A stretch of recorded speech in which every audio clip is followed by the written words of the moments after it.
One ना।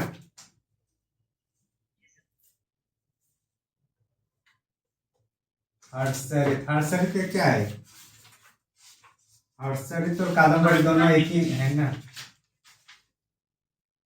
ये क्या है, किसका है ये?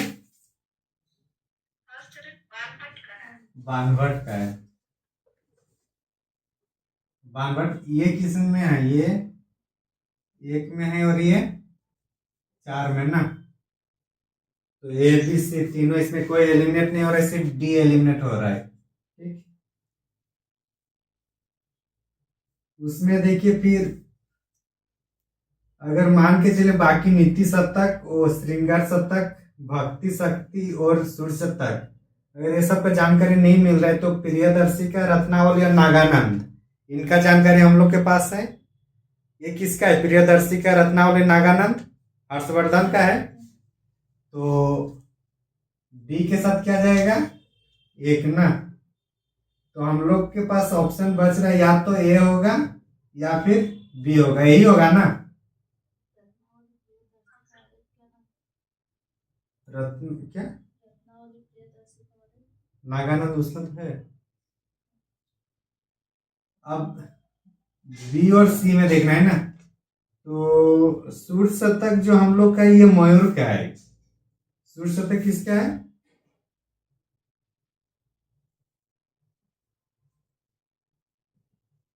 आप लोग के, ये मयूर का है। तो कोई भी इस टाइप से मिलान वाला अगर आपका तीन अगर पता हो जाएगा तो अपने आप बन जाएगा। और एक दो में कभी कभी बन जाता है वो, मतलब संयोग से, लेकिन अभी क्या है, इसमें भी वो लोग डिफिकल्ट बना रहे हैं। जैसे अगर मान के सबसे इजी था ये वाला हर्षचरित वाला, उसमें कितना तीनों में मिल रहा है कि नहीं? A B C. तो फिर वो डिफिकल्ट, फिर हम लोग को बी में अगर मान के चलो उससे इजी था हर्षवर्धन वाला, तो उसमें भी हम लोग 50-50 गेम में ही रह गए। तो कंफर्म करने के लिए हम लोग का इस टाइप से मिलान में कम से कम तीनों चीजों का जानना जरूरी है। समझे? 52। भारत के लोग गर्म मिजाज के हैं, उन्हें जल्दी गुस्सा आता है, परंतु ईमानदार होते हैं। ये वैनसांग का कथन है। किसका कथन है? हाँ। तो इसको वहां से कर लीजिए। वैनसांग किसके टाइम आया है? गुड। हाइयान?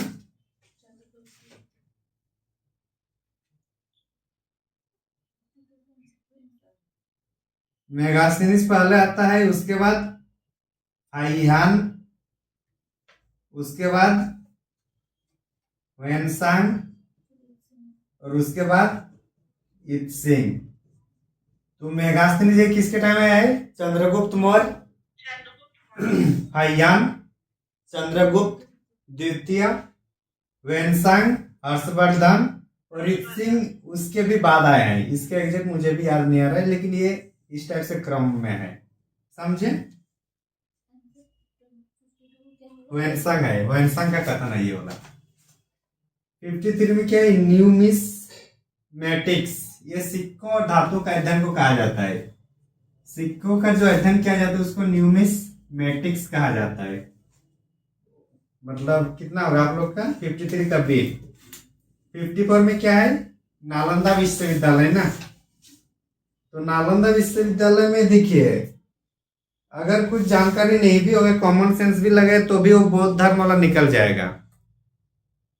क्योंकि जो हम लोग को कौन सा था, हर्षवर्धन और कौन, हर्षवर्धन, हर्षवर्धन वही वही कौन ये से निकला है, नालंदा यूनिवर्सिटी से ही कौन निकला है? हर्षवर्धन इससे जुड़ा हुआ था। तो दूसरा आपका नालंदा यूनिवर्सिटी की इसका संस्थापक कौन है? कुमार गुप्त। इसमें नालंदा यूनिवर्सिटी में कोई 200 गांव दान में दिया था। कौन दिया था? कौन दिया था? धर्मपाल। धर्मपाल दिया था। ये सब लिखते चलिए आप लोग।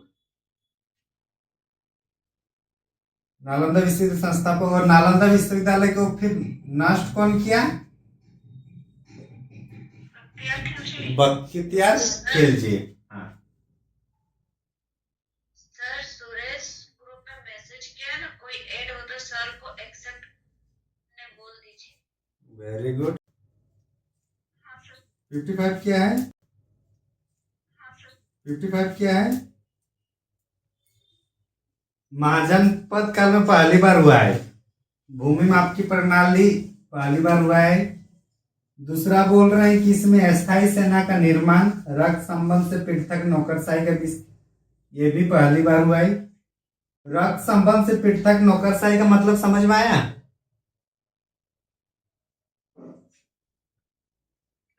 जो उसका क्या बोलते बेटा वगैरह नहीं होगा। हाँ, मतलब अपना जो क्लोज ये है रिलेशनशिप, वो लोग के अलावा योग्यता के हिसाब से पहली बार मतलब यहाँ शामिल किया गया, इसका मतलब है। तीसरा में धान रोपाई की पद्धति, ये भी सही है। और मुद्रा अर्थव्यवस्था इसके पहले था, लेकिन वो प्रचलन में नहीं था। प्रचलन में अब शुरू होता है हम लोग का महाजनपद काल में। और दासों का आर्थिक गतिविधियों में शामिल करना और विदेशी आक्रमण, मतलब जितनी भी चारों पॉइंट है सब पहली बार महाजनपद काल में हुआ है। तो क्वेश्चन एक है, लेकिन कितना आप लोग को यहाँ फैक्ट मिल गया?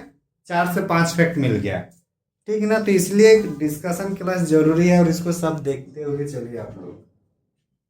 56 महाजनपद काल में कितने महाजनपद थे टोटल? और कहाँ मिलता है 16 महाजनपद जो था? अंगुत्तर निकाय और भगवती सूत्र में। 56 में क्या है कि 16 महाजनपद, वो तो ही है, तो एक आंसर सही है। और बी में क्या है?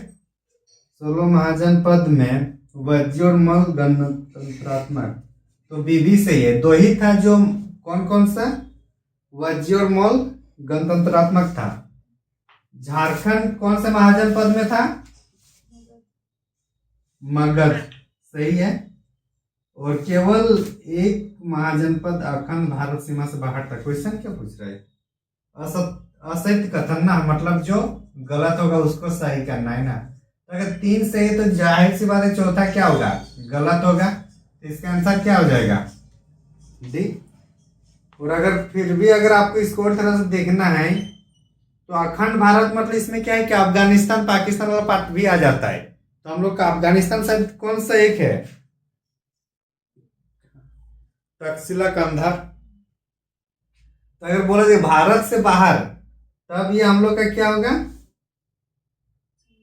तब सही होता। लेकिन इसमें अखंड भारत के सीमा से, एक मिनट, सीमा से बाहर था, बाहर नहीं था, जबकि सीमा में, सीमा के अंदर ही था, इस साइड था। क्या बोल रहे हैं? अखंड भारत, अखंड भारत उस शब्दों में जाइए आप। ओनली भारत नहीं है, अखंड भारत है ये। क्वेश्चन में अच्छा से पढ़िए।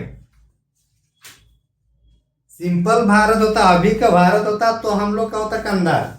लेकिन अखंड भारत जब था हम लोग, तो अखंड भारत का जो हम लोग का परिकल्पना हुआ है उसमें हम लोग का अफगानिस्तान भी है, उसमें पाकिस्तान भी है।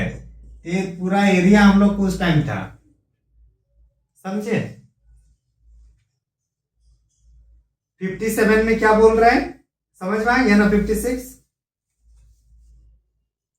और 16 महाजनपद में कौन सा महाजनपद आपका गोदावरी नदी किनारे था? अस्मक, नर्मदा के दक्षिण में और वो गोदावरी के सामने उसको बोला जाता है। तो ये कौन सा होगा? अस्मक। और अस्मक की राजधानी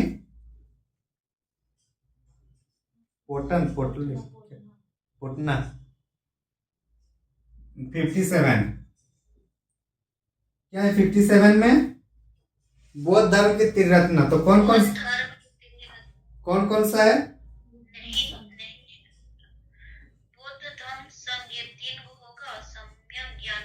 हाँ, तो कौन नहीं है? समझ में आ गया आंसर। तो और ये सम्यक ज्ञान किसका है?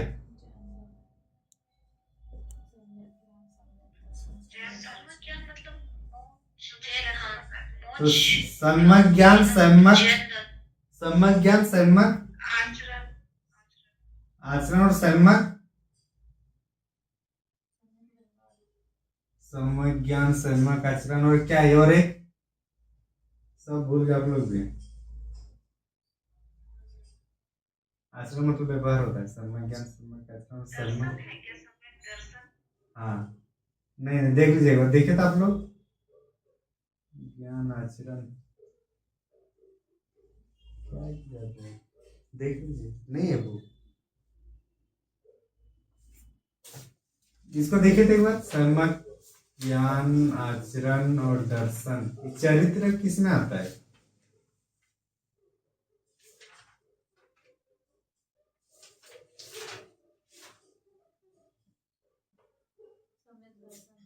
सम्यक दर्शन सही है, चलिए तीनों सही है, ठीक ना। 59 में ही है, 58 हो गया, अच्छा 58। उत्तरापद का क्या है? राजधानी,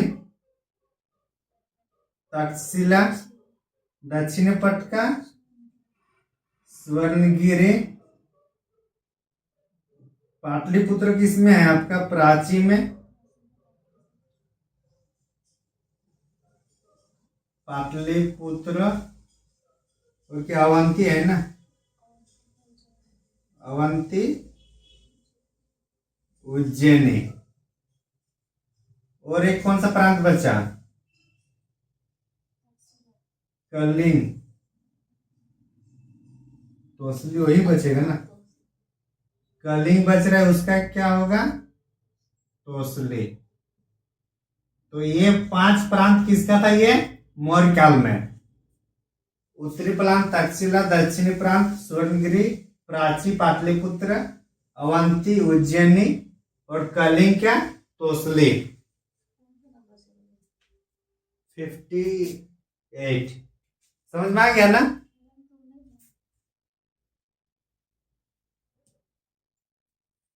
फिफ्टी में कुछ और है क्या आप लोग का?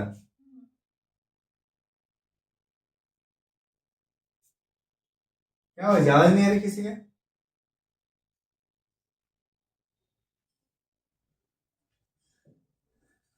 कोई नहीं, कुछ कुछ क्वेश्चन क्या हुआ, मॉडिफाई हुआ जब क्वेश्चन सेम था तो। 59 में ही है। सो गए क्या आप लोग? बौद्ध धर्म के बारे में बोल रहा है, सर बौद्ध धर्म के बारे में। और क्या बोल रहा है? कथन सत्य है, मतलब ठीक मानने वाला है। और कितने बोल रहे हैं, मतलब संख्या में देखना है हम लोग को, ठीक ना। कितने बोल रहे हैं ना। सृष्टि नाश्वर है, एक हो गया।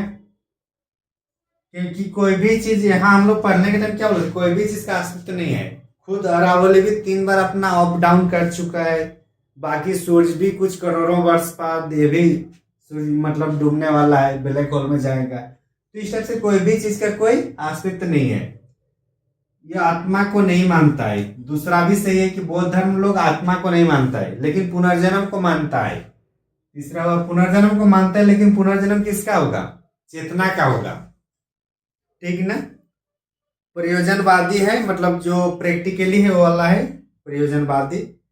बौद्ध धर्म का स्वरूप प्रजातांत्रिक है क्योंकि वहां पे एक मिनिमम बैठने के टाइम, मतलब जो मीटिंग होता था एक मिनिमम लोग बैठे रहेंगे तभी वहां का मतलब जो मीटिंग होता चलता था, वो सब है। और कारण कार्य संबंध मानता है। कारण कार्य मतलब भगवान के बिना, या बोला जाता ना कुछ भी चीज नहीं होगा किसी के भी बिना। तो वो चीज है, कोई भी चीज अगर अभी हो रहा है घटित हो रही है तो इसके पहले कुछ ना कुछ कारण था, तो वो चीज है। तो इसलिए इसका 1 2 3 4 5 6 डी आंसर हो जाएगा। क्या होगा?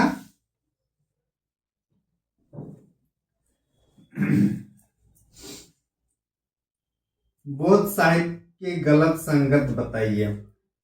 60 नंबर। गलत क्या है? सुत्त पिटक का है बुद्ध के उपदेश ठीक है। सुत्त पिटक क्या है? उपदेश है, ये सही है। विनय पिटक क्या है? नियम कानून है बौद्ध संघ का। और अभिधम पिटक क्या है? अभिधम पिटक ये दर्शन है। हाँ, ऑप्शन में क्या दिया हुआ है देखिए, तो उसमें यात्रा वृत्तांत है, तो क्या होगा, वो गलत हो जाएगा। तो कौन सा उसके आंसर हो जाएगा सही। इसमें आगे ऐड करिए, शुद्ध पिटक का लेखक कौन है, आनंद। विनय पिटक का लेखक कौन है, उपाली। आनंद, उपाली और ये मोखली पुत्र तीस। मोखली पुत्र तीसी है ना, ये दोनों फास्ट बोध संगति में हुआ है, और ये तीसरा में हुआ है। पहला में अध्यक्ष कौन थे, अजात शत्रु, और तीसरा में कौन थे, और तीसरा में अशोक, दूसरा में कालाशोक को दूसरा नाम क्या था, काकवध। कौन सा वंश से संबंधित है,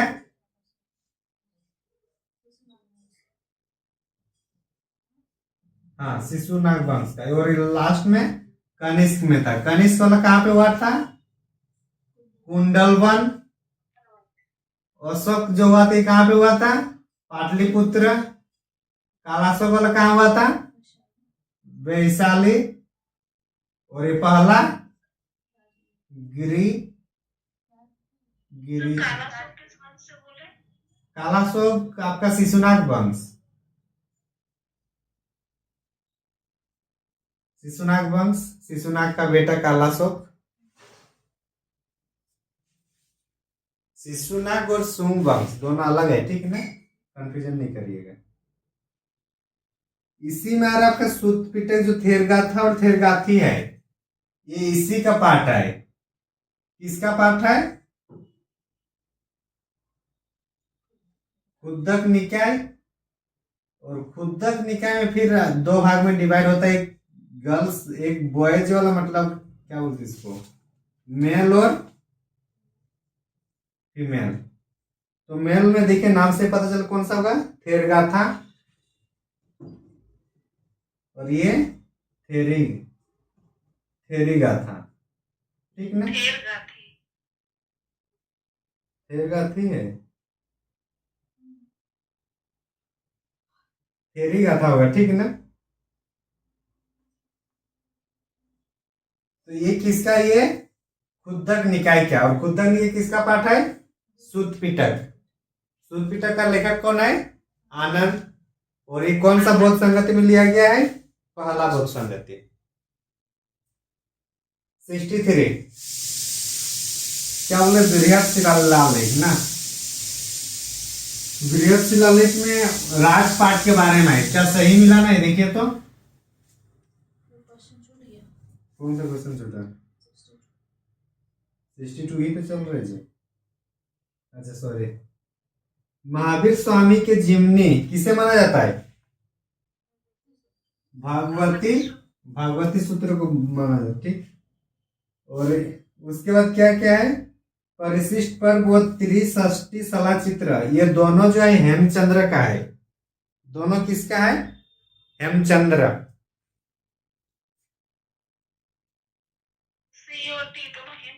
हाँ हेमचंद्र है। और आचारांक सूत्र है गंधर्व सुधर्मा का है। और भगवती सूत्र किसका है, ये आप लोग सर्च करके लिखिएगा। आचरांक सूत्र है गंधर्व सुधर्मा, गंधर्व सुधर्मा, ये है आचरांक सूत्र। और भगवती सूत्र आप लोग कमेंट ये करके लिखिएगा, उसको बाद में सर्च करके थोड़ा बहुत आप लोग भी अपने से करिए। 63 में ये बृहद शिलालेख में उसका राजपाट होगा, क्योंकि देखिए मेरे बारे में जानकारी या मैं कोई अशोक जैसे है, वो अपना व्यक्तिगत जानकारी क्या बृहद शिलालेख में लिख सकता है क्या, बृहद स्तर का जानकारी के लिए बृहद शिलालेख में होना चाहिए। अपना लाइफ कितना ही टाइम है, तो लघु शिलालेख जो है वो अशोक का है, अशोक अपना व्यक्तिगत जीवन के बारे में है। और बृहद शिलालेख जो है उसका राजपाट के बारे में है। तो इसमें क्या बोल रहे हैं, कौन सा कथन असत्य है? तो असत्य कौन सा होगा? पहला वाला, समझे ना? अरे हाँ कि ना? बृहद शिलालेख मतलब राजपाट के बारे में लिखना हो, छोटे शिलालेख में नहीं हो पाएगा ना, उसके लिए बृहद शिलालेख होना जरूरी है। 64 में क्या बोल रहा है कि मौर्य काल में राष्ट्रीय संकट किससे माना जाता है? किससे माना जाता है बताइए? आग को माना जाता है क्योंकि वहां का जो जो उस टाइम था राज ये सब था, राजपाट जो भी था, जो क्या बोलते हैं मकान वगैरह जो भी उस टाइम शहर पूरा बना हुआ था, वो सिर्फ लकड़ी का बना होता था। तो लकड़ी का बना होगा तो क्या डर होगा कि नहीं? इसलिए आग को राष्ट्रीय संकट कहा गया। शिल्प संगठन का अत्यधिक विकास कब हुआ? 65। शिल्प संगठन बोल रहे हैं ना, मतलब श्रेणी टाइप से बोला जाता है इसको, शिल्प संगठन, वही उसी लाइन में आएगा। तो ये मौर्योत्तर काल होगा। कौन सा होगा? मौर्योत्तर काल। और अगर बोला जाए सामंतवाद का अगर सबसे ज्यादा अगर विकास होगा तो ये हर्षवर्धन काल में होगा। हर्षवर्धन, या फिर उसको आप उत्तर गुप्त या गुप्तोत्तर काल भी बोल सकते हैं, ठीक ना? सामंतवाद का सबसे ज्यादा होगा हम लोग का किसमें? गुप्तोत्तर या उत्तर गुप्त या फिर हर्षवर्धन डायरेक्ट, जो भी ऑप्शन में रहेगा। 66 65 क्या हुआ जी? गायब हो गए क्या? 65 क्या बोल रहे हैं? हर्षवर्धन, हाँ 550 से 750, 200 साल का इसका था। प्रभावती जो वंश है उसी का।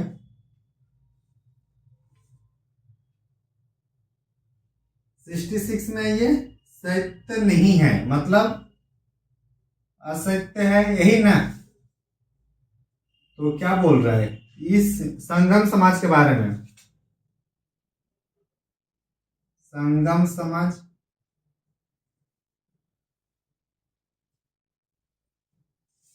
इस काल में मुख्य स्रोत संगम साहित्य एक सही है, और महापाषाण काल, महापाषाण, मध्यपाषाण, हाँ ठीक है, महापाषाण है, सही है। मतलब संगम काल का जानकारी हम लोग को संगम साहित्य में मिलेगा और महापाषाण। संगम साहित्य में कौन कौन सा होगा? शिल्पादिक्रम, मणिमेखले, जीवक चिंतामणि, तिरुत्तुवर, तिल्लिकपियर, ये सब तो सब हम लोग का क्या है? संगम साहित्य। और उसमें महापाषाण कैसे? क्योंकि उस टाइम जो अंतिम संस्कार के बाद जो पत्थर उसके ऊपर रखा दिया जाता था, तो महापाषाण काल से उसका जानकारी मिलता है। और संगम के अनुसार मातृसत्तात्मक था, ये भी सही है। धनी किसान को वेल्लाल और भूमिहीन कृषक को वेल्लाल। देखिए धनी जहां रहेगा तो क्या क्या बोलते उसको? मालामाल हो जाता है, तो क्या होगा? लाल आ रहा है, आ रहा है कि नहीं? और गरीब में बेल्लाल, और ये क्या है? बेल्लाल, यही ना? तो ये धनी वाला है, और गरीब वाला ये वाला र में गरीब, ये याद रख लीजिए। और उससे भी अच्छा है लाल, तो मालामाल जो होते हैं वो ज्यादा जिनका पैसा होगा। जो धनी किसान था वो लोग का राज घराने में भी वो लोग का संबंध बनता है, शादी ब्याह वो लोग का होता था। संगम का पैसा।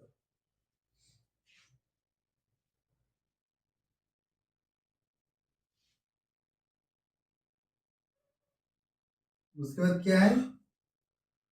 चतुर्वर्ण व्यवस्था। चतुर्वर्ण व्यवस्था यहाँ नहीं था, यहाँ दो ही वर्ण व्यवस्था। एक क्या बोलते उसको?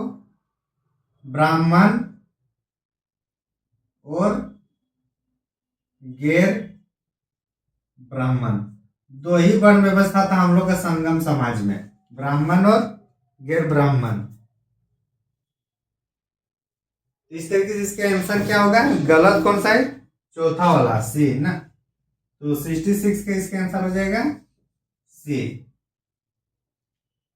66 67 सिक्कों के बारे में कथन है।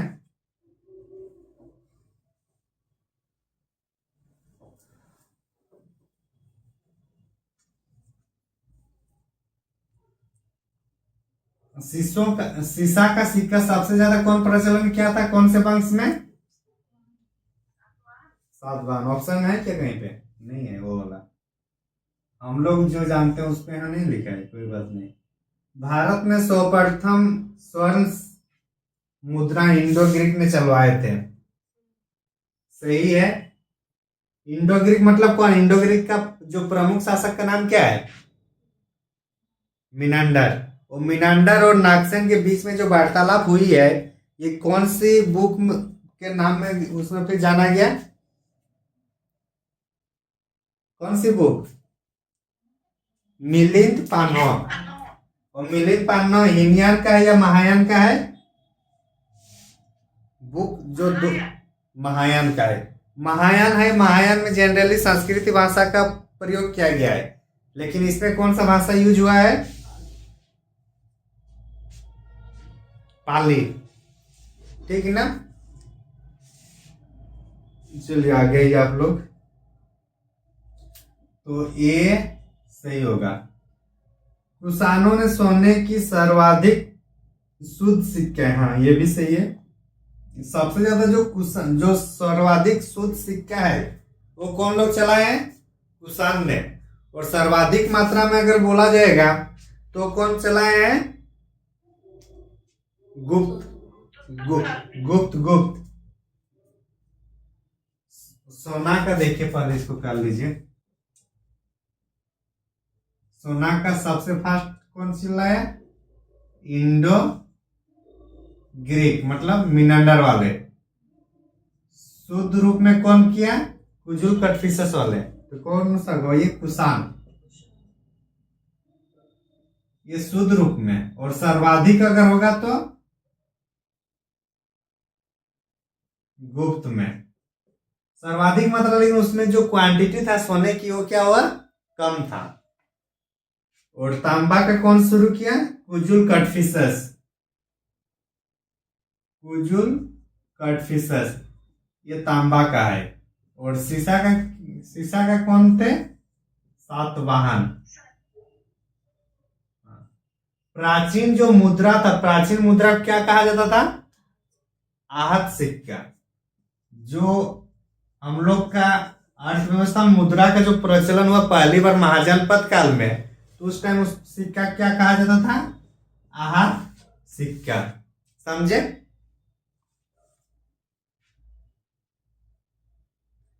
राम सीता का किसके सिक्के में राम सीता का ये था चित्र? बताइए। मोहम्मद गौरी। ऑप्शन दे रहा हूं, आप लोग बाद में सोच के बताइए। लक्ष्मी जी का था ना?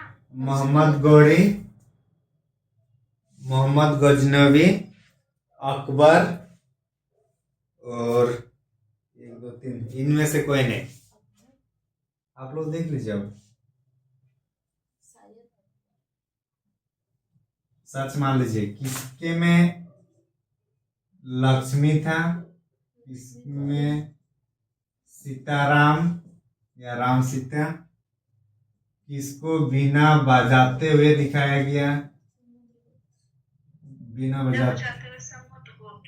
कौन से सिक्के में बकरी को बलि चढ़ाया गया? कौन सा टाइम पीरियड का ये बताइए।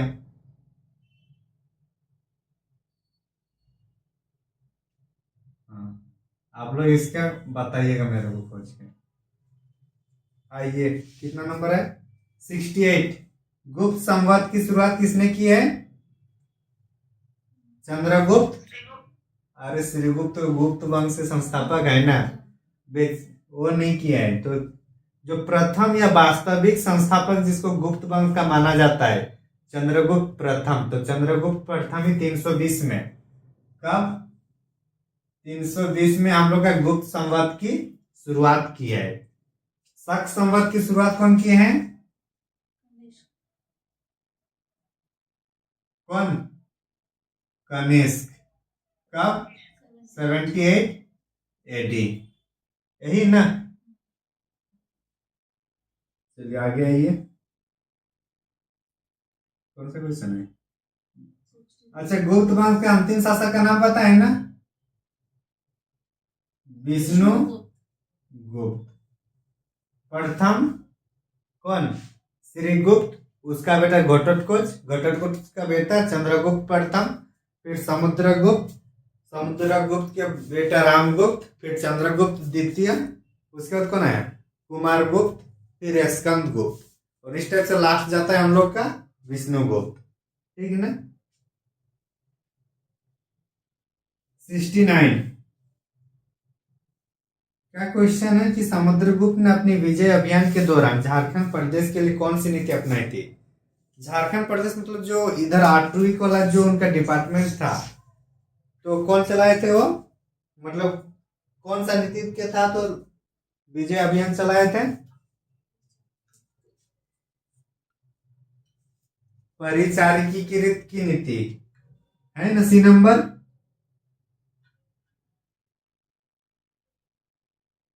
मिला कि नहीं जी? और यहाँ एक तो ये होता क्या है परिचारिकृत करने? परिचारिका मतलब होता है दास बनाना। तो दास किसको बनाया जाएगा? हम लोग को, जंगली लोग को बनाया जाएगा। तब ना युद्ध करने के टाइम हम लोग आगे रहेंगे, सेना में भाला फेंकने वाला हम लोग रहेंगे, तो उस काम के लिए रखा गया था, दास बनाने के लिए। तो परिचार का मतलब ही होता है दास बनाना, और उसको कृत मतलब उसको करने के लिए, जो कृत करने के लिए नीति बनाया गया वो परिचारिकी कृत की नीति। ये हम लोग का किस लिए है? झारखंड प्रदेश के लिए है।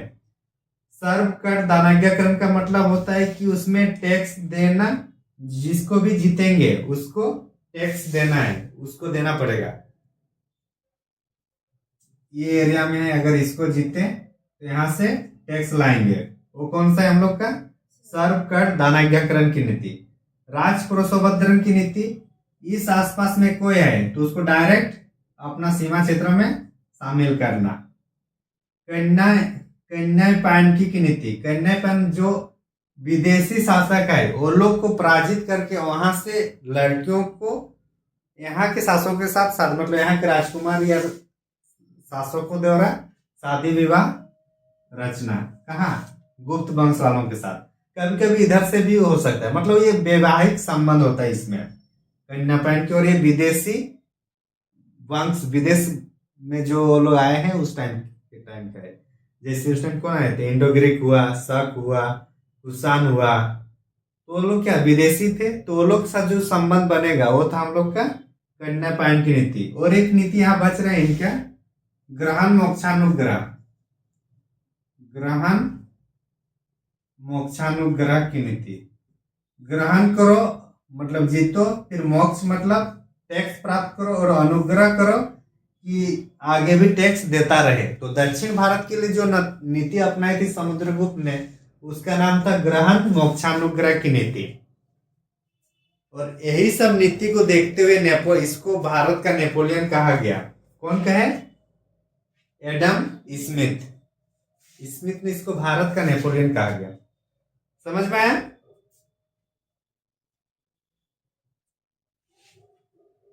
ग्रहण मोक्षानुग्रह एक एक्स्ट्रा है, उसको लिख लीजिएगा, होने से उसका जितना भी पांचों नीति है सब आप लोग को कॉपी में आ जाएगा।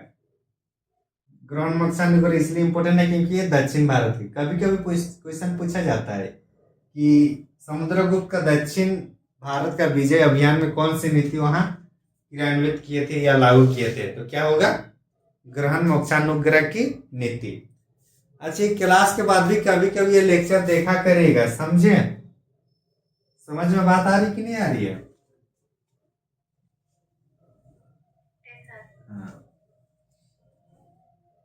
70 नंबर में है, संगम साहित्य में पन्नार और वेडलियर का उल्लेख है, जो नाचने और गाने वालों का दल होता है। सही है।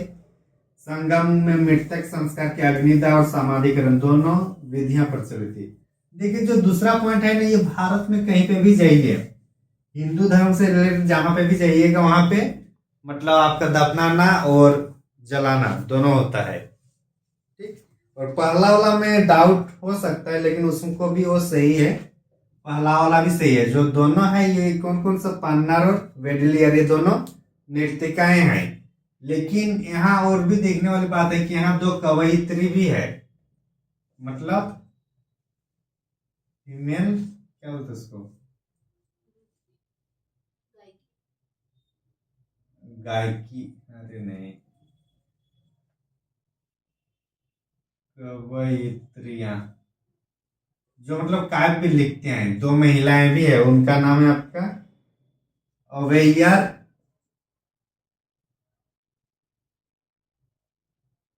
अवैयार और नचलियार, नचलियर। ये लोग कवयित्री भी थे, मतलब ये लोग लिखा पढ़ी भी करते थे। और इसके पहले जो दो नाम है वो नृत्यिकाएं थी, समझे। तो इस टाइप से ये दोनों सही आंसर होगा, तो सी हो जाएगा। 71 में ये डायरेक्ट क्या है, 71 में विचार करना है। और विचार जैसे बोलेगा ना, विचार कीजिए, तो विचार कीजिए बोलेगा तो उसका तो ऑप्शन में नहीं देखना है, डायरेक्ट लास्ट में आइए कि क्या विचार करना बोल रहा है, सत्य या असत्य, क्या बोल रहा है, क्या विचार करने बोल रहा है, सत्य। अब आइए नंबर में, या जो भी यहाँ पॉइंट होगा। समुद्रगुप्त ने कविराज की उपाधि धारण की थी। हाँ, उपाधि क्योंकि वो बिना बजाते हुए अपने आप को कविराज बोला उन्होंने। कौन? समुद्रगुप्त ने। पहला सही है। चंद्रगुप्त द्वितीय, मतलब समुद्रगुप्त का बेटा चंद्रगुप्त द्वितीय ने अपनी पुत्री प्रभावती का विवाह वाकटक वंश और राजा रुद्रसेन द्वितीय के साथ किया। दूसरा भी सही है। चंद्रगुप्त द्वितीय ने विक्रमादित्य की उपाधि धारण की थी, ये भी सही है। और चंद्रगुप्त द्वितीय के टाइम ही नवरत्न थे उनके दरबार में। तो ये इस टाइप से इनका चारों सही है। तो इसका आंसर क्या हो जाएगा? डी। नवरत्न और किसके पास था चंद्रगुप्त द्वितीय के अलावा? अकबर के पास। और अष्टप्रधान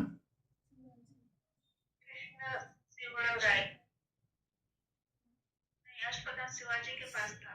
हाँ, बताइए आप। अष्टप्रधान और अष्टदिग्गज में आप लोग डाउट कर रहे हैं। अष्टप्रधान किसका है? अष्टप्रधान शिवाजी और अष्टदिग्गज कृष्णदेव राय। गुड।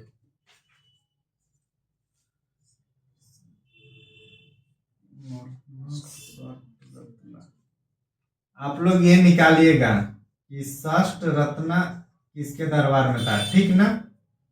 नवरत्न तो आप लोग पता है, षष्ठ रत्न किसके दरबार में था? बेचारा के पास वो 3 नहीं मिला, तो इसलिए षष्ठ रत्न नाम दे दिया।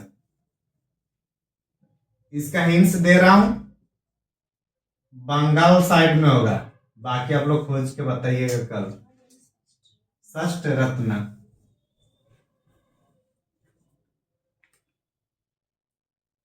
कहां तक आए हम लोग? 72। ये सब लिख के रखना है, ठीक ना। षष्ठ रत्न ये सब कहाँ कहाँ है, नहीं है। सिर्फ मैं बोल दिया तो आप लोग चुपचाप नहीं रहना है। 72 में ये सत्य नहीं है, मतलब असत्य है। पुष्यवती वंश के संस्थापक प्रभाकर वर्धन ने, देखिए उसी लाइन में आप लोग को 2 मिल रहे हैं। एक तो पुष्यवती वंश के संस्थापक कौन है? प्रभाकर वर्धन, ये भी पता चल रहा है। और अपनी पुत्र की विवाह मौखरी वंश के जो है ग्रह वर्मा के साथ किया था, सही है। और फिर ग्रह वर्मा को हत्या कर दी जाती है, और उसकी पुत्री जो है राजकुमारी या कुछ नाम था, वो फिर अपना सती होने के लिए फिर वो जाते हैं। तो इसी बीच में उसको हर्षवर्धन में रोकता है, फिर वो जंगल में भटकती रहती थी, तो उसको फिर रोके और उसके बाद उन्होंने हिंदू धर्म को छोड़ता है। कौन? हर्षवर्धन। फिर उन्होंने बौद्ध धर्म स्वीकार करता है। तो पहला क्या है? सही है। बी में क्या है? प्रयाग में आयोजित जब वो मोक्षान उस टाइम दे रहा था, तो साथ में उनकी बहन भी थी, और जितना भी अपना आभूषण था हर्षवर्धन का सब कुछ दान दिया रहा था। तो ये 5वां नंबर का नहीं था, बल्कि 6ठा नंबर का था। और ऑप्शन क्वेश्चन क्या पूछ रहा था, सत्य नहीं है, तो असत्य हम लोग का पहला बे ही मिल गया, तो ये इसका सही आंसर हो जाएगा। सी पॉइंट में क्या है कि बांसखेड़ा ताम्रपत्र, ये हर्ष को से, हाँ, ये हर्षवर्धन काल का है, हर्षवर्धन का है।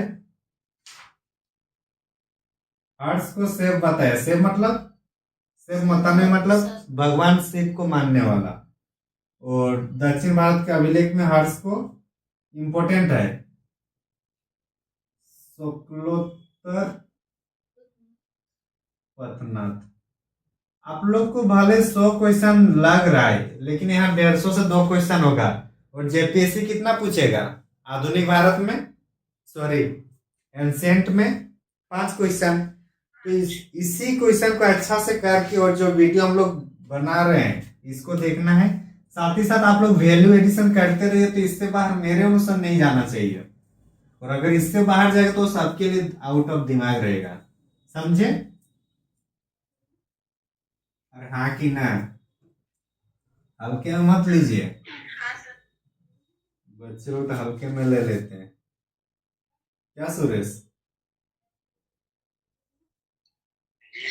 जी सर, आप ही लोग डुबाइएगा मेरे को। चलिए 73 में आइए।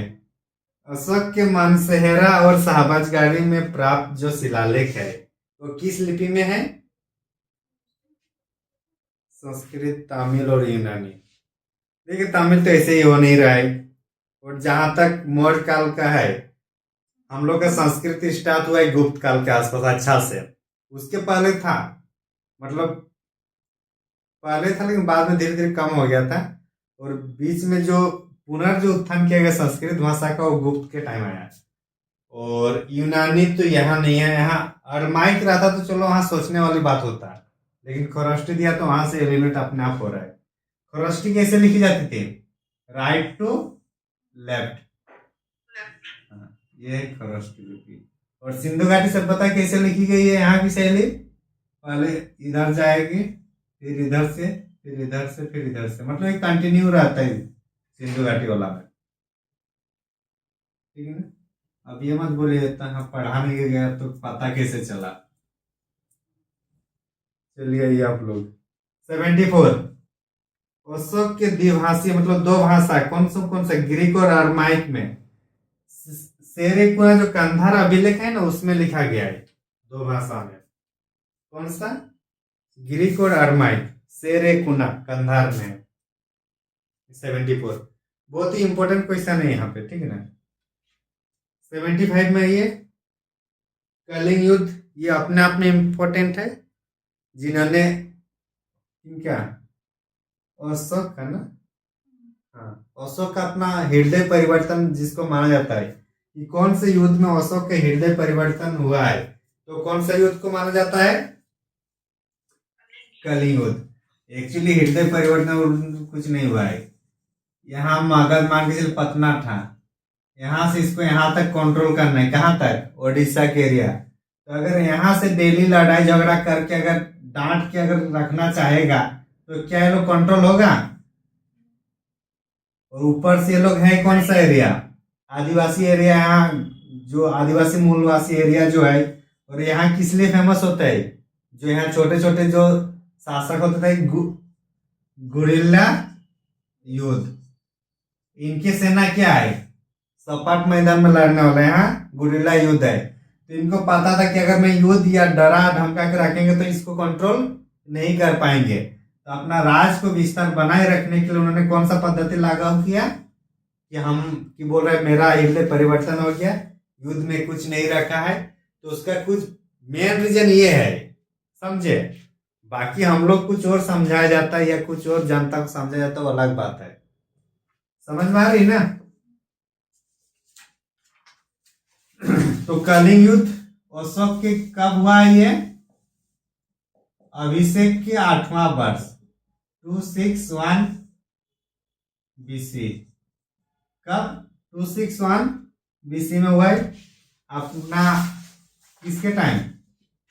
8वां, हाँ अब क्वेश्चन में ही इसमें क्या बोल रहा है कि इसमें कौन सा कलिंग युद्ध के बारे में है। तो शिलालेख जो 13 है, 13वां शिलालेख किसके बारे में है?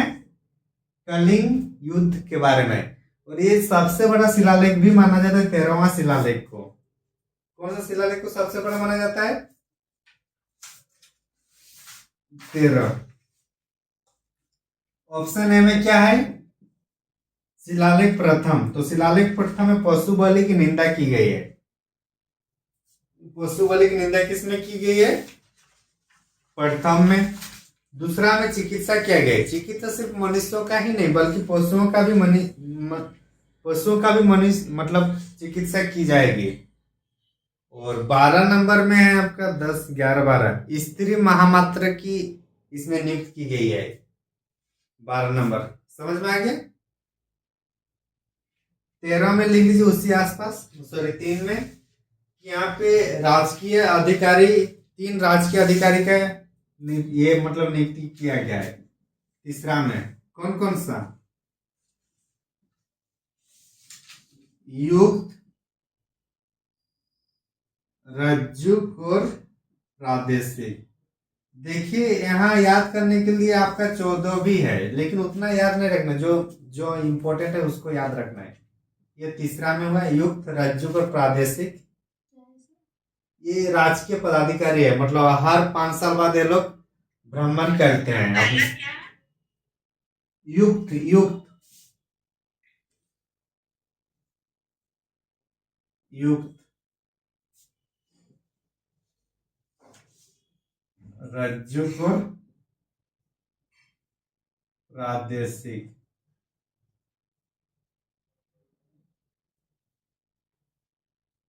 पांचवा में लिखिए, पांचवा में होगा आपका धम महामात्र की नियुक्ति। धम महामात्र की नियुक्ति 5वां में है। और इसी में लिखे कि मौर्य काल की अर्थव्यवस्था के बारे में भी जानकारी मिलता है 5वां में। मौर्यकालीन समाज एवं वर्ण व्यवस्था, सॉरी अर्थव्यवस्था नहीं होगा, मौर्यकालीन समाज एवं वर्ण व्यवस्था की जानकारी भी हम लोग को भाग मतलब शिलालेख 5 में पता चलता है। 6ठा में लिखा है कि राजा सभी के लिए मतलब किसी भी टाइम वो अवेलेबल रहते हैं, आप जब से उनसे मिल सकते हैं। आप लोग जो इसका कौन सा वीडियो है, एंशिएंट हिस्ट्री का जो वीडियो है, कंप्लीट वीडियो जिसमें रिवीजन किया गया है, उसको एक बार देख लीजिएगा।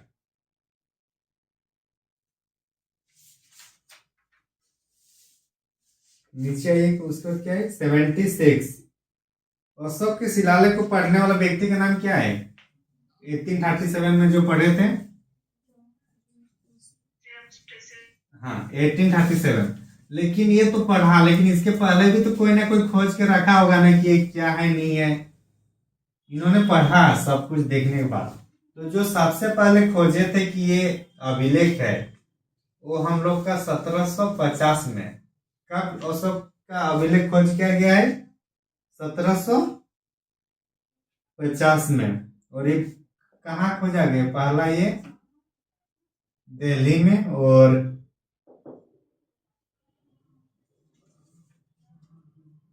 टिफे, क्या नाम है, टिफे थेलर, ठीक ना, ये इस नाम का व्यक्ति था, टिफेन थेलर। टिफेन थेलर 1750 में खोज किया था कि जो ये शिलालेख है आखिर है क्या, लेकिन उसको पढ़ने में कुछ पता नहीं चला, तो पढ़ाई कौन किया? जेम्स प्रिंसप ने। आगे चलिए, 77 में कुछ नहीं है, प्लीस्टोसिन युग के बारे में है, जब उसने धरती पूरी तरीके से बर्फ से ढका हुआ था। तो पूरा धरती बर्फ से ढका हुआ था, प्लीस्टोसिन, इसी को कहा जाता है प्लीस्टोसिन युग। और इसी टाइम पुरापाषाण काल चल रहा था, ठीक है ना। तो पुरापाषाण काल की शुरू, क्योंकि वो शुरुआत हिस्ट्री में मतलब उसका कोई डेट नहीं है कि कहाँ से शुरू हुआ। तो पुरापाषाण काल जो आते आते जो टाइम हुआ, उस टाइम मतलब जैसे जैसे प्लीस्टोसिन युग से हम लोग बाहर आए, तब तक क्या हुआ, बर्फ धीरे धीरे पिघल के फिर वो लैंड के रूप में आना शुरू हो गया। और ऐसा माना जाता है कि पूरे विश्व में सबसे पहले जो हम लोग का मतलब जमीन दिखाई दिया, वो कौन सा है? छोटनागपुर का पठार। ठीक ना? तो 77 का दोनों सही है। 78 में क्वेश्चन काट के साथ बनाया गया होगा कि वेदों का आश्रय किसे कहा जाता है। आप लोग क्वेश्चन काटा है कि नहीं काटा हुआ है? नहीं काटा तो कोई बात नहीं, काट लीजिएगा आप लोग। 78 में क्या क्वेश्चन है तब फिर आप लोग का?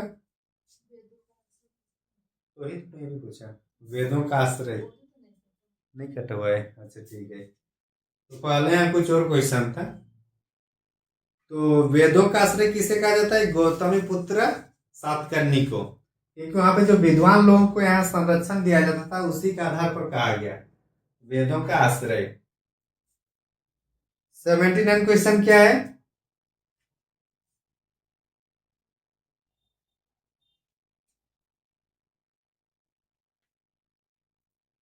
Seventy nine question ST proof का साक्ष्य कहाँ पे मिला है तूफानी का? उसमें सिंधु घाटी ऐड किया हुआ है क्वेश्चन में। हाँ, हाँ, ऐड है। तो सिंधु घाटी सभ्यता कहाँ पे मिला था? लोथल। लोथल है क्या ऑप्शन में?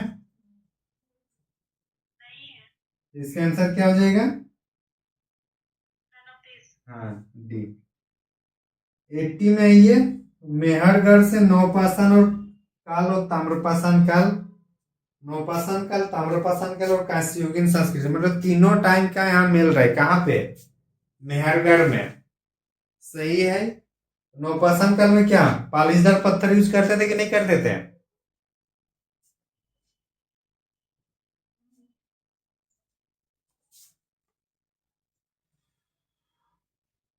पहला वाला सही है, ठीक ना? मेहरगढ़ में हम लोग का नौपाषाण काल, ताम्रपाषाण काल और कांस्ययुगीन तीनों हम लोग का टाइम पीरियड का साक्ष्य मिला है।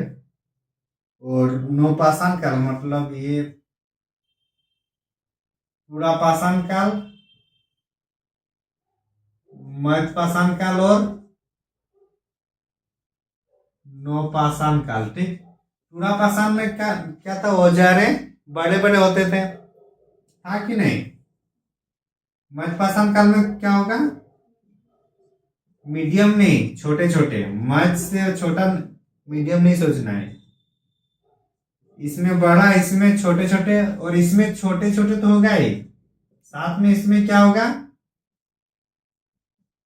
पलिसदार भी होगा, मतलब डिजाइन या उसमें पेंटिंग वगैरह भी आएगा। ठीक ना? तो पूरा पाषाण काल में बड़े पत्थर, मध्य पाषाण काल में छोटे, और नौपाषाण काल में पलिसदार पत्थर का उपयोग हुआ है। समझ में आया? अरे हाँ कि ना, सब सूख गया।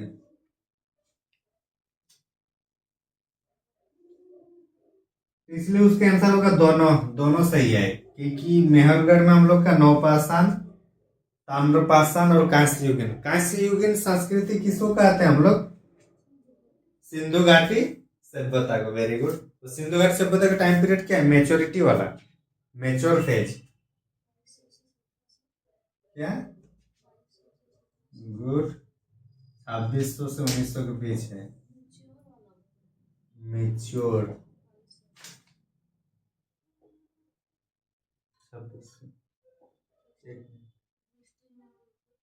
2200 से कितना होगा फिर? 1750। अच्छा, मेच्योर वाला होगा 2200 से 1750। और उधर जो था हम लोग का कितना था वो? 2600 से, वो प्री वाला होगा फिर। ठीक है, कहाँ थे हम लोग? ये समझ में आ गया ना? सिंधु घाटी सभ्यता का जो विकसित जो टाइम पीरियड था वो कौन सा था हम लोग का? 2200 से 1750। ठीक ना? तो ये 50 आगे पीछे होता रहता है, हर एक बुक का अलग अलग। 81 में अजंता की गुफाएं मुख्यतः किस कला से संबंधित है? अजंता की गुफा में आप लोग सुने होंगे, वहां पे क्या बोलते हैं, पद्म पानी में क्या है? पद्म पानी का भी शायद वहां पे है चित्र। और महात्मा बुद्ध को वहां मतलब सोते हुए दिखाया गया है। महात्मा बुद्ध को। तो इस टाइप से जो जनता की गुफाएं और जनरली बौद्ध धर्म से संबंधित है। कौन सा धर्म? बौद्ध धर्म से संबंधित है। एक बाघ गुफाएं हैं, देखिएगा तो ये किससे संबंधित है? कौन सा? बाघ गुफाएं, समझे?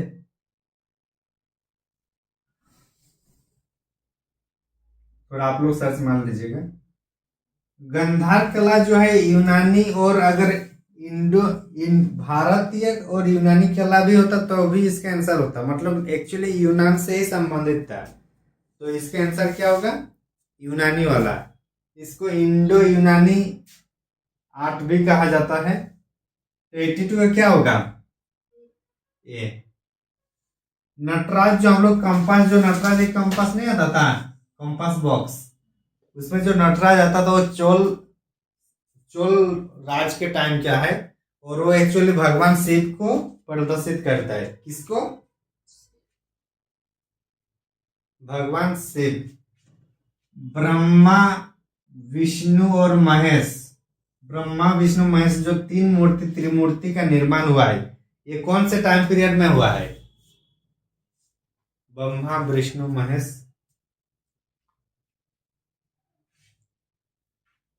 गुप्त काल का है। अर्ध नारीश्वर ने क्या बोलते, जिसमें एक साइड स्त्री और एक साइड पुरुष, तो ये भी गुप्त काल का ही है।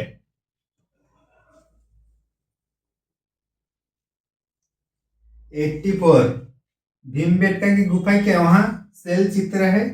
शैल चित्र मतलब क्या? पत्थरों में चित्र को उकारा गया है। तो किसमें? 84 में। 84 में इसका आंसर होगा बी। अमरावती स्तूप निर्माण जो है किस वंश के संरक्षण में हुआ है? तो अमरावती वाला जो स्तूप है वो हम लोग का सातवाहन वंश का है। कौन सा वंश का है? और सातवाहन के संस्थापक कौन है? सिमुक। सातवाहन के सिमुक है। चोल का जो मध्यकालीन चोल है, मध्यकालीन चोल का जो संस्थापक और कौन है? विजयालय। कौन है? विजयालय। उसमें लिखना होगा कि मध्यकालीन चोल का ही है विजयालय। पल्लव का कौन है? सिंह विष्णु। चोल तो लिख लिया ना। पल्लव का है सिंह विष्णु। चोल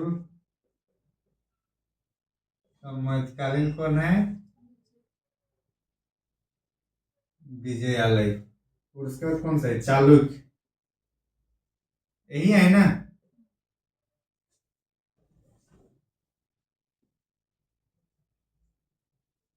चालुक्य, इसको 3 भाग में डिवाइड किया जाता है।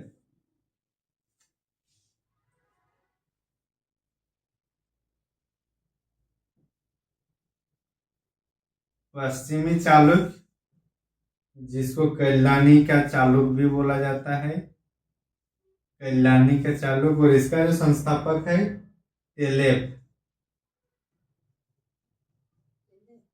एलेफ द्वितीय। ये कौन सा है संस्थापक? एलेफ। और राजधानी की बात किया जाए तो ये होगा कल्याणी। राजधानी कहाँ है? कल्याणी। पश्चिम में हो गया पूर्वी चालुक्य। पूर्वी चालुक्य कहाँ पे होगा? वेंगी होगा, जो अभी आंध्र प्रदेश में कहाँ पे है? वेंगी। और इसका संस्थापक है हम लोग का कुब्ज विष्णुवर्धन। कुब्ज विष्णुवर्धन। और इसका जो है राजधानी होगा हम लोग का वेंगी ही होगा, मतलब आंध्र प्रदेश। पहला, दूसरा, तीसरा है हम लोग का बादामी। बादामी का चालुक्य, ये भी हम लोग का कर्नाटक में है। और ये भी कर्नाटक में ही है, ठीक ना, दोनों कर्नाटक का ही है। और बादामी में जो है ये पुलकेशिन प्रथम को माना जाता है, पुलकेशिन प्रथम को माना जाता है इसका संस्थापक। और इसका जो राजधानी होगा बादामी होगा, लिख लीजिए इसमें। चालुक्य को जनरली 3 ये में डिवाइड किया जाता है।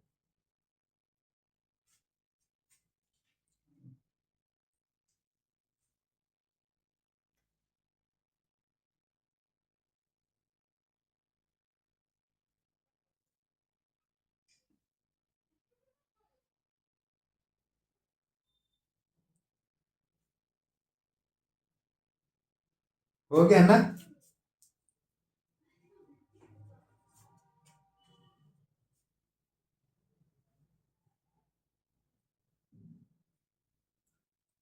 नेक्स्ट देखिए, मथुरा कला की मूर्ति। ये मथुरा कला जो ये लाल बलुआ पत्थर से संबंधित है। वो लाल बलुआ पत्थर संगमरमर होगा हम लोग का कौन सा शैली होगा, संगमरमर। गंधर्व हम लोग का संगमरमर में आ जाता है। तो मथुरा कैली में क्या है, लाल बलुआ पत्थर का उपयोग हुआ। तो आगरा का जो लाल किला है या दिल्ली का जो लाल किला है, ये कौन सा पत्थर का है, लाल बलुआ पत्थर। 87 सारनाथ का सिंह स्तंभ किसका है, 87। अशोक का। हाँ, तो आंसर क्या होगा, नॉन ऑफ देम। ठीक, तो अभी जो अशोक चक्र हम लोग लिए हैं वो कौन सा चिन्ह से है, सारनाथ का अशोक स्तंभ से ही लिए हैं, सारनाथ वाला से ही लिए हैं। एलोरा की कैलाशनाथ मंदिर किस शैली का उदाहरण है, द्रविड़ शैली का है। कौन सा, द्रविड़ शैली। उत्तर भारत में, नॉर्थ इंडिया में नागर शैली, दक्षिण बीच में होगा हम लोग का बेसर शैली, और दक्षिण में द्रविड़ शैली। ये होगा हम लोग का विंध्यन रेंज से लेकर ये आएगा हम लोग का कृष्णा नदी तक शायद। अच्छा, बाद में इसमें और बता देंगे अच्छे से।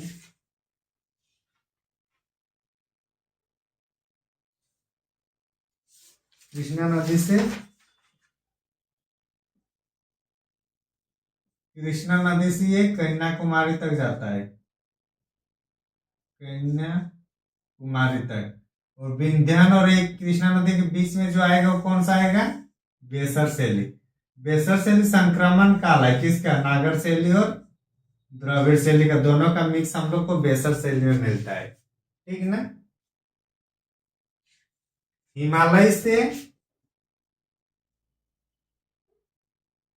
हिमालय से विंध्यन हम लोग का नागर शैली, विंध्यन से कृष्णा के बीच जो होगा बेसर शैली, और कृष्णा से कन्याकुमारी होगा हम लोग का कौन सा, द्रविड़ शैली।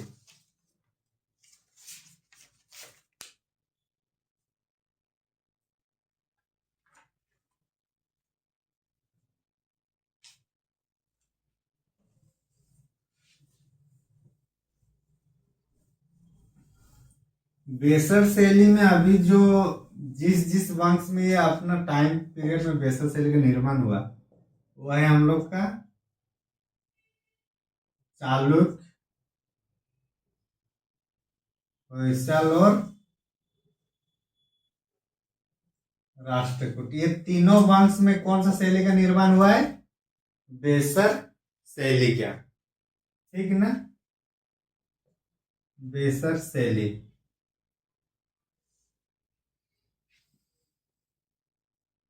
नागर शैली और ये द्रविड़ शैली। हम लोग का मंदिर कैसा होता है, ये चबूतरा में बनता है कि एकदम प्लेन एरिया में बनता है मंदिर। अगर प्लेन में बनता है तो फिर हम लोग सीढ़ी क्यों चढ़ते हैं, सीढ़ी चढ़ के नहीं ज्यादातर मंदिर जाते हैं। हाँ, अरे हाँ कि ना। तो हम लोग का क्या होता है, चौबूतरे में बनता है हम लोग का, कौन सा, नागर शैली में। विंध्यन सब लोग उत्तर में ही है ना, तो हम लोग का नागर शैली होगा जनरली। यहाँ चौबूतर नहीं होता है, कहाँ पे, द्रविड़ शैली में। हाँ, यहाँ का जनरली वर्गाकार होगा, यहाँ क्या होगा, आयताकार होगा मंदिर। ठीक, यहाँ जो मंदिर हम लोग का वर्गाकार होता है, इसके बाद हम लोग का मंदिर इस तरह से सीधा जाता है। तो क्या ये जो है, ये हम लोग का क्या है, शिखर जो बोलेंगे हम लोग इसको, शिखर क्या है हम लोग का, रेखीय। शिखर कैसा होगा नागर शैली में, रेखीय होगा। यहाँ इस टाइप से बनता है, हम लोग का मंदिर इस टाइप से है क्या, वहां पे सिलीनुमा होता है, मतलब पिरामिड टाइप से होता है। पिरामिड कहाँ हुआ, दक्षिण भारत के मंदिर से पिरामिड टाइप से देखने को मिलेगा। यहाँ पे हम लोग के एक झंडा रहता है, यहाँ पे रहता है कि नहीं रहता है, इसको हम लोग आमलक बोलते हैं, आमलक। यहाँ पे जो रहता है इसको, हाँ कलश होता है, वो आमलक बोलते हैं। और यहाँ जो होता है स्तूपिका, एक मिनट, स्तूपिका शेष बोला जाता है इसको, स्तूपिका शेष। लेकिन यही जब हम लोग स्तूप प्रणाली, स्तूप में जाएंगे, तो यहाँ पे इस तरह से छत्र होता है, और इसी को फिर हार्मिका कहा जाता है। जो स्तूप का सबसे पवित्र स्थल वो हार्मिका, इसी को कहा जाता है, ये वाला जो 3 में रहेगा। हम लोग का रेखीय यहाँ पिरामिड है, आयताकार, वर्गाकार।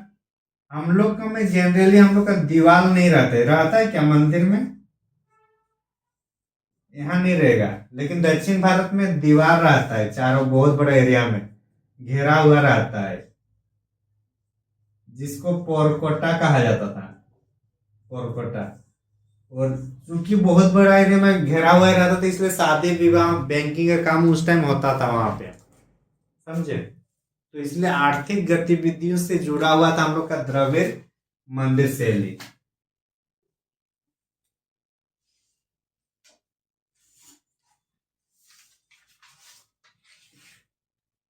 चलिए, कितना दूर आप लोग पहुंचे, हम लोग कहाँ पर हैं,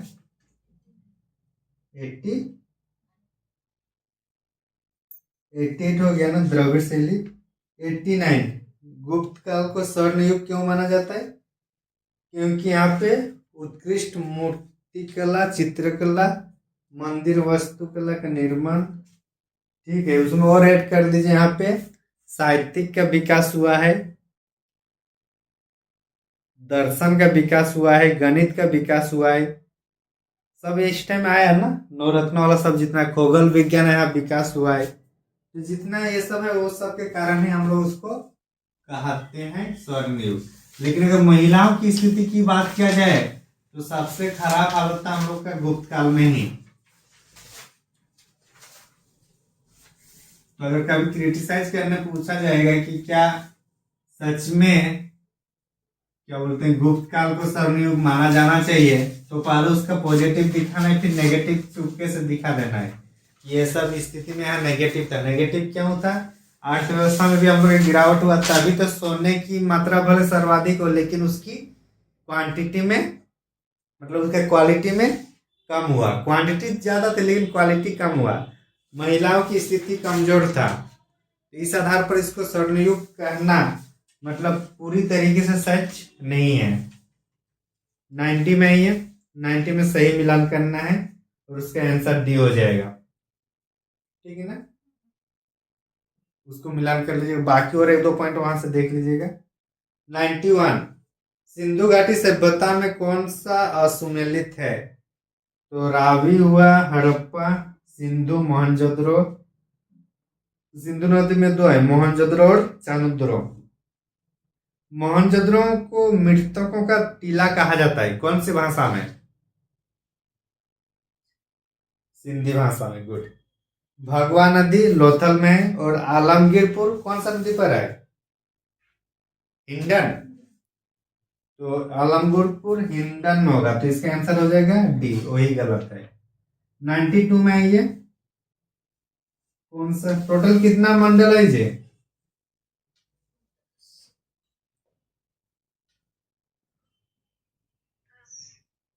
ये टोटल 10 मंडल है, ये नेट में क्वेश्चन पूछा है, यूजीसी नेट में। कितना मंडल है? 10। एक क्वेश्चन यहां से पूछा। दूसरा क्वेश्चन पूछा कि कौन से मंडल में दशराज युद्ध के बारे में उल्लेख है, तो कौन सा मंडल में है? हाँ, तब देख रहे हैं यूजीसी नेट का क्वेश्चन आप लोग के यहाँ से पकड़ में आ रहा है। 7वां में क्या है हम लोग का? दशराज युद्ध, अश्वमेध युद्ध, वरुण देवता, सबके जानकारी हम लोग का 7वें में मिल जा रहा है। 9वां में क्या है? समरोस के बारे में। चौथा में क्या है? कृषि के बारे में। तीसरा में क्या है? सावित्री मंत्र या गायत्री मंत्र। दूसरा से 7वां क्या है ये? गोत्र मंडल। दूसरा से 9वां क्या है ये? प्राचीन मंडल। पहला और 10वां क्या है? पहला और 10वां ओनली 2, नवीनतम मंडल। हो गया। 10वां मंडल में है हम लोग का, क्या बोलते हैं उसको? पुरुष सुक्त। पुरुष सुक्त या पुरुषार्थ, जिसमें कौन कौन सा? ब्रह्मचार्य, गृहस्थ, वनप्रस्थ और सन्यासी, ये इसमें पुरुषार्थ में है। इसमें विवाह सूक्त भी है, विवाह सूक्त के बारे में है। और विवाह सूक्त किसका होगा? सोम भगवान का बेटी और सूर्य भगवान का। तो ये 10वां में है, ठीक ना?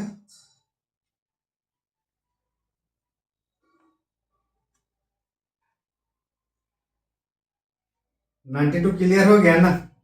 93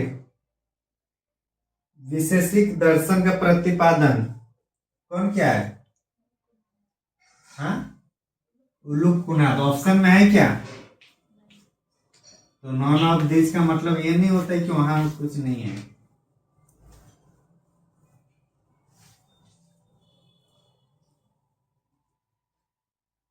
(93) क्या होगा? नॉन ऑफ दोज ना।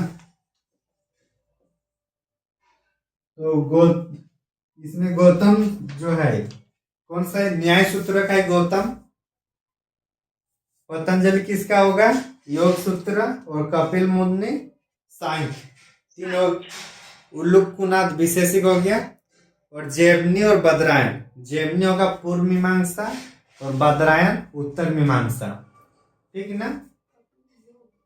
कपिल का योग का पतंजलि, कपिल का सांख्य,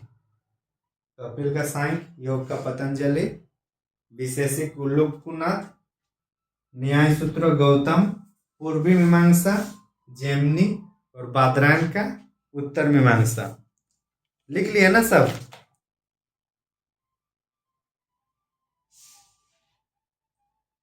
जनगणना के प्रथम साक्ष्य हातिम गुफा अभिलेख।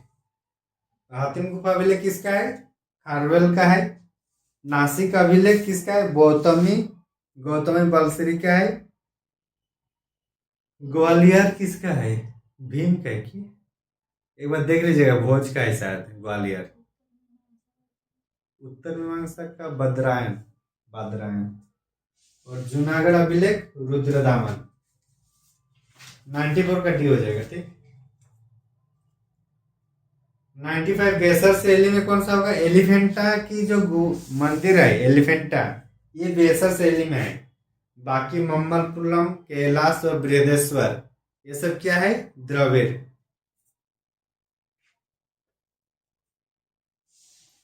96 में है कि भीम प्रथम ने के समय वस्तुपाल और तेजपाल ने दिलवाड़ा का जैन मंदिर है वो बनाया है, सही है। दूसरा है कि मोहम्मद गजनवी ने सोमनाथ मंदिर पर आक्रमण किया था, ये भी सही है। तो 96 का सी है। दिलवाड़ा का जैन मंदिर इस बार फेमस है, न्यूज में है, क्यों? क्यों दिलवाड़ा का जैन मंदिर, वो एरिया क्यों फेमस में है? अरे अरावली में है ये दोनों। और अलावरी अब क्यों फेमस में? क्योंकि अभी वहां कटाई की बात हो रहा था। अरावली में कौन से चोटी पे ये मंदिर है? माउंट आबू में है। और माउंट आबू की सबसे ऊंची चोटी गुरुशेखर, गुरुशेखर ही है ना? लिख रहे हैं क्या आप लोग? चुपचाप हो गए सर।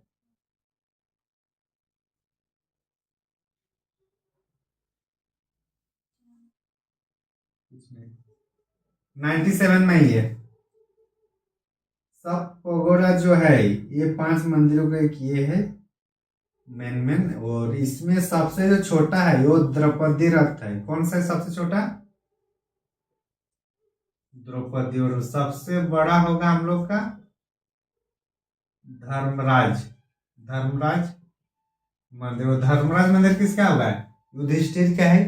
तो धर्मराज मंदिर सबसे बड़ा और सबसे छोटा हुआ द्रौपदी मंदिर। सबसे बड़ा हम लोग कौन सा है? सबसे बड़ा सबसे ऊंचा हम लोग का धर्मराज वाला है। 98। 98 में क्या है? मंदिरों को मंडप कहा गया। मंदिरों को मंडप कहा गया महेंद्र वर्मन शैली में।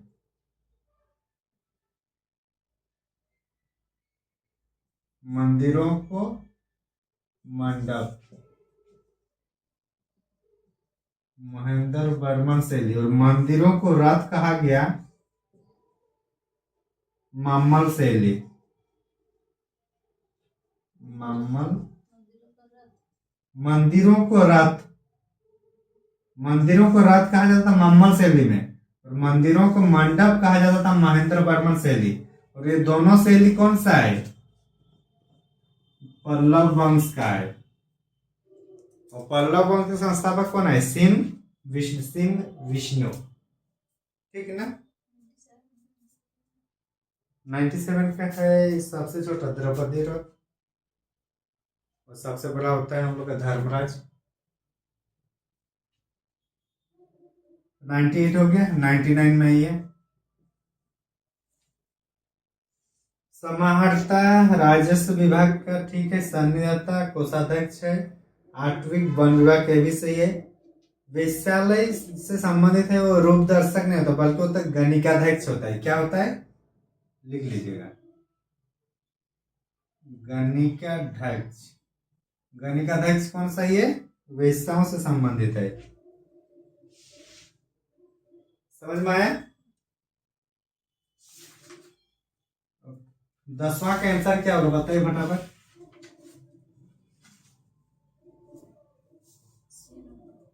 हाँ, सी।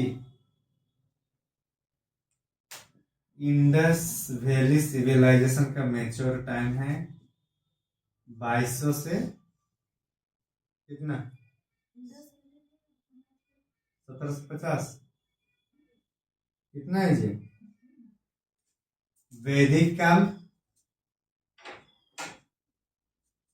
वैदिक काल का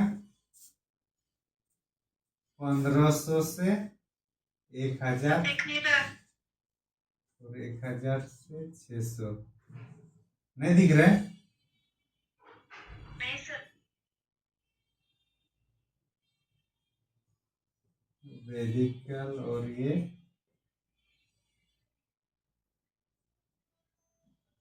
सभी को नहीं दिख रहा है क्या? ऊपर लिख रहा है सर।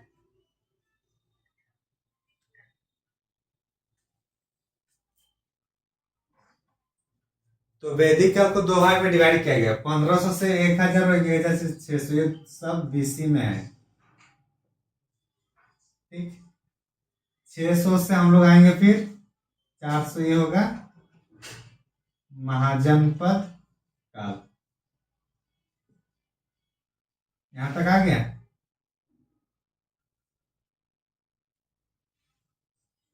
महाजनपद काल में ही होगा हम लोग का आर्यक वंश,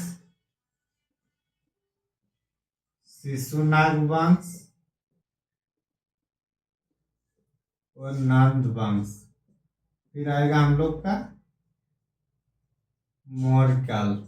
मौर्य काल कब से कब होता है?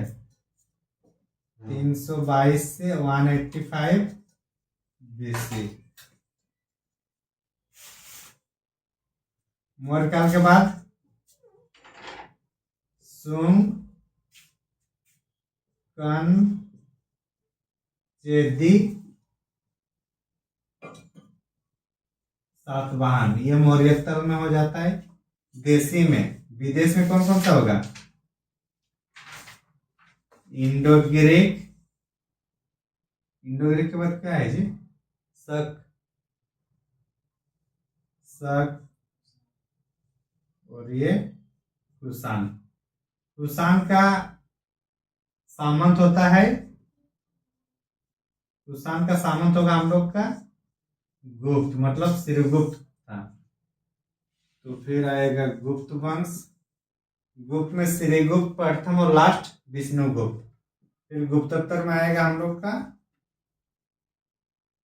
हर्षवर्धन, 550 से 750। तो इस टाइप से टाइम पीरियड है, ये हमेशा हम लोग को दिमाग में चलते रहना चाहिए। ठीक, तभी जाके हम लोग का एंशियंट हिस्ट्री हो जाएगा। ठीक है ना? कहीं कुछ डाउट? आर्यक वंश के संस्थापक बिंबिसार, शिशुनाग के संस्थापक शिशुनागी है, शिशुनाग का बेटा कालाशोक, कालाशोक को काकवन। नंद वंश के संस्थापक धनानंद, धनानंद के बेटा अच्छा सॉरी पद्मानंद, महापद्मानंद, उसका बेटा हुआ धनानंद। धनानंद अंतिम शासक। धनानंद को कौन मार रहा है? चंद्रगुप्त मौर्य। फिर इधर आएगा मौर्य वंश की स्थापना, चंद्र के बाद बिंदुसार, बिंदुसार के बाद चंद्र, बिंदु, अशोक, अशोक के बाद फिर उदयन न कौन है? तिवर, भी तिवर है, सब है।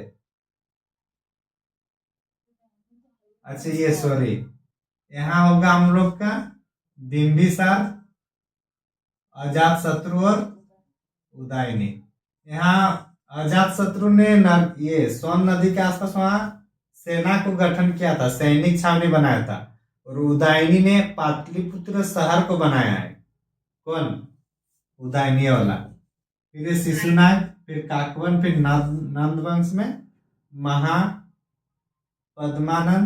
उसके बाद घनानंद। महापद्मानंद को यहाँ एकरात भी बोला जाता है। और नंद वंश और महापद्मानंद, घनानंद के टाइम हम लोग का सिकंदर आता है। और इसी टाइम फिर इधर से चंद्रगुप्त मौर्य, किसके सहयोग से? चाणक्य के सहयोग से फिर घनानंद को जो मतलब अपना क्या बोलते उसको सही से नहीं चला पा रहे, सेना बहुत कुछ था लेकिन वो क्या होता विलासिता जीवन में ज्यादा उन्हें डूब गया, इसलिए फिर उसका हटा फिर चंद्रगुप्त मौर्य का आता है। फिर मौर्य में हम लोग का सुंग वंश, कन वंश, चेदी वंश, सातवाहन। और इसका विदेशी टाइम देखा जाए तो इंडो ग्रीक, शक, कुषाण। और कुषाण का सामंत होता है श्रीगुप्त। और श्रीगुप्त ने फिर कुषाण वंश को हटाकर फिर गुप्त वंश की स्थापना करता है। फिर गुप्त के बाद गुप्तोत्तर होगा जिसमें हर्षवर्धन काल जनरली हम लोग इसको मानते हैं। तो इस तरीके से हम लोग का प्राचीन भारत को हम लोग डिस्कशन किए। और ये क्वेश्चन के माध्यम से जो भी आप लोग जितना होगा इसमें वैल्यू एडिशन करते रहिए। बाकी इससे बाहर क्वेश्चन ज्यादा जाने की संभावनाएं कम ही है। और बीच बीच में आप लोग ये वीडियो भी थोड़ा देखते रहिएगा, क्योंकि हर एक चीज वहाँ लिखना संभव नहीं हुआ। और आप लोग के पास जो PDF है उसमें भी वैल्यू एडिशन करते रहना है। समझ में आ रही ना बात? बाकी आप लोग का 23 तारीख को पूजा है, तो 22 तारीख को मॉडर्न हिस्ट्री का टेस्ट है।